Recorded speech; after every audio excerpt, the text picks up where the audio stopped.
قرآن حکیم کے ایک انتہائی محتم بشان سورہ مبارکہ بینہ کی یہ آخری 2 آیتیں ہیں جو آپ حضرات کے سامنے کل بھی میں نے تلاوت کرنے کی سعادت حاصل کی اور آج بھی انہی آیتوں کی تلاوت کرنے کی سعادت حاصل کی۔ آیت کے محتوا یعنی آیت کے اندر جو مضمون ہے اور جو پیغام ہے اس کے پیش نظر جو سلسلہ گفتگو کا فکری عنوان قائم ہوا وہ فکری عنوان ہے امت اور امامت۔ اس لیے کہ جب آپ تفسیر اہل بیت کا مطالعہ فرمائیں گے تو اس آیت کی تفسیر میں بطور خاص امامت کو بھی پہچنوایا ہے پیغمبر نے اور امت کو بھی پہچنوایا ہے۔ اس میں اب بات یہاں تک آ گئی ہے تو عرض کر دوں کہ من جملہ اور روایات کے جو بزرگان ملت اسلامیہ نے جس روایت کی تصدیق کی ہے اس میں سے یہ بھی ہے کہ پیغمبر نے فرمایا جب یہ آیت نازل ہوئی ان الذین آمنوا وعملوا الصالحات اولئک هم خیر البریہ، جو لوگ ایمان لانے والے ہیں اور عمل صالح بجا لانے والے ہیں وہی خیر البریہ ہیں۔ خیر البریہ اس ترکیب کا ترجمہ یہ ہوگا کہ پروردگار کے جتنے مخلوقات ہیں، اب انسانوں تک محدود نہیں رہی بات، جتنے بھی مخلوقات ہیں اس حضرت باری عز اسمہ و جل شانہ کے، باری کہتے ہیں بنانے والے کو، بریہ کہتے ہیں جو کچھ وہ بنائے۔ اتنی بات تو یاد رہے گی۔ اللہ سبحانہ و تعالیٰ کے ناموں میں سے ایک نام الباری بھی ہے یا نہیں؟ السلام بھی اللہ کا ایک نام ہے، الباری بھی اللہ کا ایک نام ہے، المصور بھی اللہ سبحانہ و تعالیٰ کا ایک نام ہے، الخالق بھی اس کا ایک نام ہے۔ تو اس خالق و باری و مصور نے جو کچھ بھی بنایا ہے وہ ہے بریہ۔ خیر البریہ کے معنی ہوں گے تمام مخلوقات میں جو سب سے بہتر ہیں۔ خیر یعنی سب سے بہتر، یہ خیر کلمہ اصل میں تھا اخیر، افضل، افعل کے وزن پر۔ خیر البریہ یعنی تمام مخلوقات خدا میں جو سب سے بہتر ہیں۔ تو ظاہر ہے کہ یہ اعلان رب ہے، ان الذین آمنوا وعملوا الصالحات اولئک هم خیر البریہ، جو لوگ ایمان لانے والے ہیں اور عمل صالح کرنے والے ہیں وہ تمام مخلوقات سے بہتر و برتر و افضل ہیں۔ تو سب کو یہ حیرت تھی کہ یہ ہیں کون؟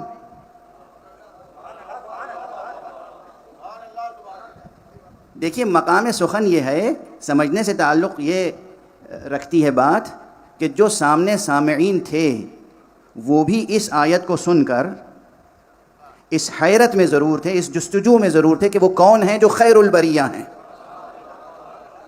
اس لیے کہ عموماً حضور علیہ الصلاۃ والسلام کا انداز یہ ہوا کرتا تھا کہ آیتیں نازل ہوتی تھیں اور آپ تلاوت فرماتے تھے، کیونکہ سامنے بیٹھا ہوا مجمع عربی زبان اس کی بھی تھی تو وہ لوگ سمجھ جایا کرتے تھے پیغام۔ خصوصی کوئی بات اپنی طرف سے اگر پیغمبر کو کہنی ہوتی تھی تو فرما دیا کرتے تھے۔ کبھی کبھی سامنے بیٹھا ہوا مجمع خود پوچھتا تھا یا رسول اللہ اس سے کیا مراد ہے؟ اب اس کی ایک مثال ہے، مثلا سورہ مبارکہ یاسین کی 12ویں آیت ہے، انا نحن نحیی الموتى، مشہور آیت ہے، ونکتب ما قدموا وآثارهم وکل شیء احصیناہ فی امام مبین۔ اب یہ متعدد روایتیں اہل بیت علیہم الصلاۃ والسلام کے سلسلے سے ہم تک پہنچی ہیں کہ جب یہ آیت نازل ہوئی تو کچھ پوچھنے والوں نے کھڑے ہو کے وہیں پوچھا یا رسول اللہ یہ امام مبین سے کون مراد ہے؟ اور پوچھ کر خاموش نہیں ہوئے، فوراً ایک سوال کیا اس سے توریت مراد ہے؟ اب میں یہ ذکر نہیں کروں گا کہ پوچھا کس نے تھا، لیکن یہ ضرور سمجھ میں آتا ہے کہ پوچھنے والے کا ذہن توریت یا توریت والوں سے مرعوب ضرور تھا۔ اور اسی طرح سوال آگے بڑھا، پھر ساری دنیا نے دیکھا، جو دنیا اس وقت بیٹھی تھی حضور کے سامنے، کہ دروازہ مسجد سے کوئی داخل ہو رہا ہے۔ حضور نے اشارہ فرما کے کہا دیکھو یہ ہے امام مبین۔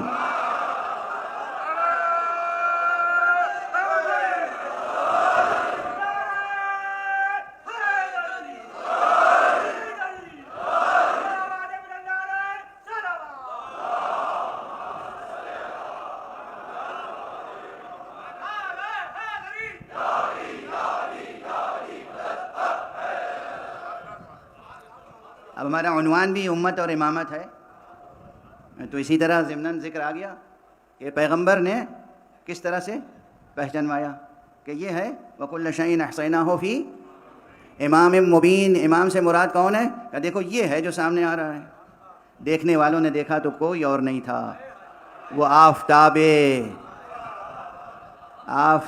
ولایت تھا، وہ آفتاب ولایت تھا، وہ آفتاب امامت تھا، وہ کوئی اور نہیں تھا، وہ فرزند ابو طالب تھا۔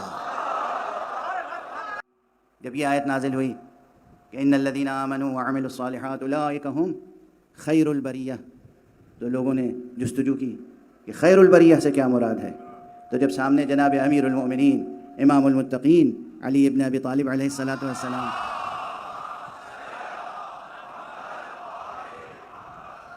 تشریف لائے تو آپ نے فرمایا یا علی انت وشیعتک ہم خیر البریہ، اے علی تم اور تمہاری پیروی کرنے والے، تمہیں چاہنے والے، تم سے وابستہ رہنے والے وہی خیر البریہ ہیں۔ یعنی اس ایک حدیث میں امامت کو بھی پہچنوا دیا، امت کو بھی پہچنوا دیا۔ امام کون ہے؟ علی ابن ابی طالب۔ امت کون ہے؟ جو اس امام برحق کی پیروی کرنے والی ہے۔ مجھے آپ کی ذہانتوں پہ بہت بھروسہ ہے، یہ یاد رکھیے گا اور دیکھیے گا کہ توحید کی حقیقت کیا ہے۔ توحید کو جب تکوینی سطح پر درک کریں گے تو جوہر محبت منکشف ہوگا، توحید کو جب عقلی سطح پر منکشف کریں گے، درک کریں گے، تو نظریہ سامنے آئے گا، محبت کا جوہر۔ اس لیے ایک جملہ عرض کر دوں، محبت جسمانی کشش کا نام نہیں ہے۔ اب چونکہ گلوبلی جو کلچرل ڈکے ہے، جو تہذیبی ثقافتی زوال ہے، اس میں تو الفاظ اپنے معانی سے بیگانہ ہو چکے ہیں، اس میں الفاظ مبتذل ہو گئے ہیں، لوگ لفظ استعمال کرتے ہیں معنی کو سمجھے بغیر، جس معنی کے لیے لفظ وضع ہوا تھا اس معنی سے بے خبر ہیں، اپنے ذہن میں کوئی معنی آ گئی اور اس کے لیے لفظ استعمال کر لیا۔ تو محبت جسمانی کشش کا نام نہیں ہے، محبت ایک نور ہے، نور، محبت ایک نور ہے، محبت جسمانی کشش کا نام نہیں ہے۔ اور محبت نور اس لیے بھی میں محبت کو نور کہہ رہا ہوں، یاد رکھنا کل میں نے جو آیت پڑھی تھی کیا تھی؟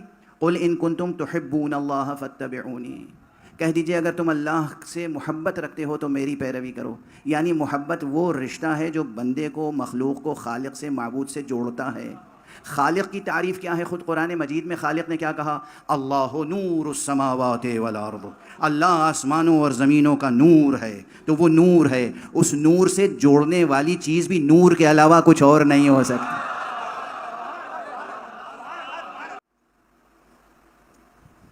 اچھا، اس پورے مجمع میں یا جہاں تک آواز جا رہی ہے، مرد، عورت، بچے، جوان، بوڑھے، سب کسی سے پوچھوں، آپ ایک نیک انسان بننا چاہتے ہیں یا نہیں؟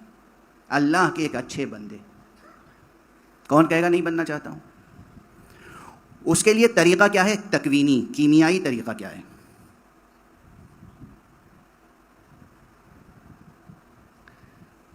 دو چیزیں اگر دل سے نکال دے انسان، اپنے وجود سے، اپنے ذہن سے نکال دے، ذرا ریاضت کر کے دیکھیے۔ یہ آج 2 محرم ہے، 2 سے 10 تک 8 دن، اس میں ریاضت نفس کر لیجئے، اپنے دل پر، دماغ پر، نفس پر قابو پانے کی کوشش کیجئے۔ دیکھیے کہ روز عاشورا آپ کی شخصیت کتنی تبدیل ہو چکی ہوگی۔ ایک دنیا کی حرص، دنیا کا لالچ، کسی قسم کا لالچ نہ ہو، کسی قسم کی ہوس نہ ہو، اور دوسرے خود غرضی نہ ہو۔ 2 بیماریاں اگر ختم ہو جائیں، دیکھیے کس طرح آپ کا ذہن روشن ہوگا، دل روشن ہوگا، شخصیت روشن ہوگی، کس طرح آپ کی شخصیت پروان چڑھے گی، کس طرح آپ کا دل چشمہ آب حیات بن جائے گا۔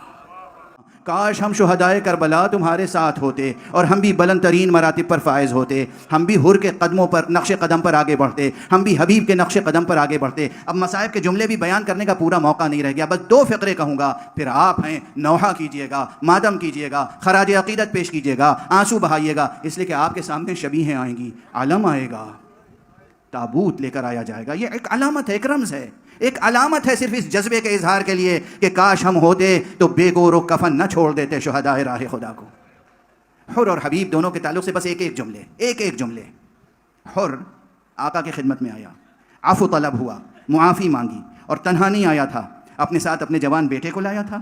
حر کے ساتھ حر کے بھائی بھی آئے تھے, بعض روایتوں میں ہے حر کا غلام آیا تھا, حر خود آئے تھے, تنہا نہیں آئے تھے, چند افراد اور تھے, مختلف کتابوں میں مختلف تفصیلات ہیں. حر جب آئے ہاتھوں کو باندھ کر آئے, آقا کی قدم بوسی کی, عفو طلب کی, معافی مانگی, اور اس کے بعد فوراً کہا آقا اجازت دیجیے, جو گستاخی ہوئی ہے معاف کیجیے, اور اجازت دیجیے کہ اب آپ کے اوپر جان نثار کروں. آقا نے اجازت دی. اجازت جب دی تو حر نے سب سے پہلے اپنے جوان بیٹے سے کہا جاؤ بیٹا فرزند رسول پر جان نثار کرو. بعض روایتوں میں ہے کہ جناب حر کے اس بیٹے کا نام بھی علی ابن حر تھا. بعض روایتوں میں بیٹے کا نام تھا علی ابن حر. یہ علی ابن حر میدان جنگ میں گیا, جہاں تک ممکن تھا جنگ کی, دشمنوں کو زیر کیا, مگر کب تک جنگ کرتا. دشمنوں نے حلقہ کر کے اس جوان کو اپنے حلقے میں لیا. ہر طرف سے تیر کی بارش ہونے لگی, ہر طرف سے نیزے کی بارش ہونے لگی, تلوار کی بارش ہونے لگی. جوان بیٹا گھوڑے سے گرتے گرتے اس نے اپنے بابا کو پکارا, بابا اب میں جا رہا ہوں دنیا سے, میری خبر لیجئے. کہتے ہیں حر جب پہنچے ہیں اپنے جوان بیٹے کے سرہانے تو حیرت زدہ ہو گئے, اپنا غم بھول گئے, اور ایک مرتبہ کہا یا حسین یا ابا عبداللہ, اے فرزند رسول, ارے گنہگاروں پہ ایسا بھی کرم ہوتا ہے. دیکھا حسین حر سے پہلے علی ابن حر کے سرہانے موجود ہیں. آقا حسین نے کہا حر میں کیوں نہ آ جاتا, اس لیے کہ مجھے معلوم ہے بوڑھے باپ سے جوان بیٹے کا لاشا نہیں اٹھتا. واہ ویلا, ہائے آقا ابھی کچھ ہی دیر کے بعد آپ کو علی اکبر کا لاشا اٹھانا, آنو محمد کا لاشا اٹھانا پڑے گا, قاسم کا لاشا اٹھانا پڑے گا. یہ کرم ہے آقا کا, یہ کرم ہے آقا کا. اور حبیب کے ساتھ بھی آقا کا سلوک اسی طرح سے تھا. حبیب اور مسلم ابن اوسجہ کے ساتھ بھی آقا کا سلوک اسی طرح سے تھا. میں اب اس سے زیادہ کچھ نہیں عرض کر سکتا, بس یہ سمجھ لیجیے اب ان کے جذبات کا اپنے لفظوں میں اظہار کر رہا ہوں. جب حبیب کے سرہانے پہنچے ہوں گے سرکار سید الشہداء تو حبیب کا لاشا بھی تڑپ گیا ہوگا, اس لیے کہ حبیب سے وصیت کرنے والے مسلم ابن اوسجہ نے کہا تھا. مسلم ابن اوسجہ حبیب دوست تھے, بچپن کے دوست تھے. حبیب بھی صحابی پیغمبر, مسلم ابن اوسجہ بھی صحابی پیغمبر. مسلم ابن اوسجہ بزرگ ترین صحابہ میں سے تھے, قرآن کی تعلیم دیتے تھے. تمام کوفے کے بچے جوان ان کے شاگرد تھے, اور انہوں نے جب واقعہ کربلا میں جان دی ہے سرکار سید الشہداء پر, زخمی ہو کے گرے. امام حسین حبیب ابن مظاہر سامنے آئے, قریب آئے, اور جناب حبیب نے مسلم سے کہا اے بھائی مسلم, مجھے یقین ہے کہ تمہارے بعد میں بھی شہید ہو جاؤں گا.